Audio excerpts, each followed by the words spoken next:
नंद गोप कुमाराय गोविंदाय नमो नमः गोविंदाय नमो नमः। वैसे कथा के मध्य में या कथा के बाद भी कुछ बोलना शेष नहीं रह जाता। और महाराज जी ने हमेशा यही कहा है कि तुम शेरनी की तरह दहाड़ती हो, तो मैंने कहा 27 तारीख को दहाड़ेंगे।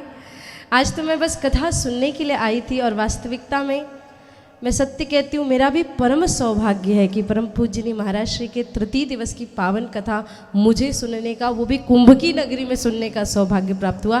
तो आज आप सबके साथ मेरे भी पुण्य जागृत हो गए। तो सबसे पहले व्यासपीठ को और पूज्य महाराज श्री को कोटि कोटि प्रणाम नमन। व्यासाय विष्णु रूपाय, व्यास विष्णु का रूप होते हैं, परंतु क्षमा करना, भारत में बहुत सारे व्यास हैं पर किसी के हृदय में सनातन के लिए कोई पीड़ा नहीं है, कोई दुख नहीं है, कोई कष्ट नहीं है। राधे राधे तो सब बुलवाते हैं, राम राम तो सब बुलवाते हैं, पर किसी को यही नहीं पता कि अगर राष्ट्र ही सुरक्षित नहीं रहेगा तो कथा कहाँ सुनाओगे, बात कहाँ बताओगे, धर्म की चर्चा कहाँ करोगे। तो जब से महाराज जी ने ये बीड़ा उठाया है, दिल्ली की धर्म संसद से लेकर के यहाँ तक मैंने भी प्रयत्न किया कि एक चींटी जितना सही, एक गिलहरी जितना ही सही अपना सहयोग कर सकूं।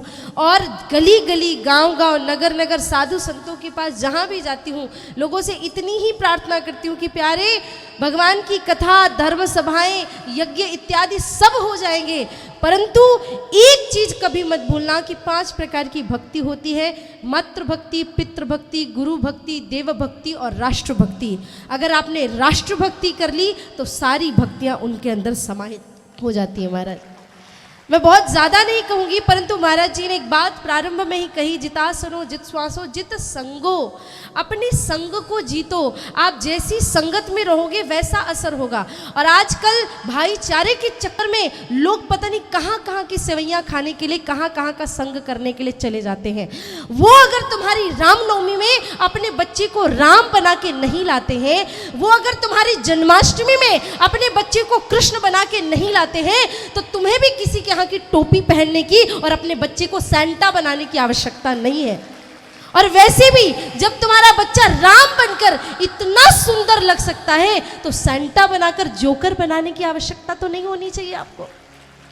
सनातन बोर्ड 27 तारीख को हम सब आवाहन करेंगे, परंतु बहुत सारे लोगों के मन में ये बात होगी कि सनातन बोर्ड के लिए क्यों? क्योंकि इस दुनिया में काल नेमी सुरसा की तरह एक वक्फ बोर्ड ने ऐसा प्रपंच फैलाया है, गली मोहल्ले, नगर नगर, गांव गांव के मंदिरों को ले लिया है। बहुत सारे लोगों ने कहा कि क्या आप हर मस्जिद में मंदिर ढूंढेंगे?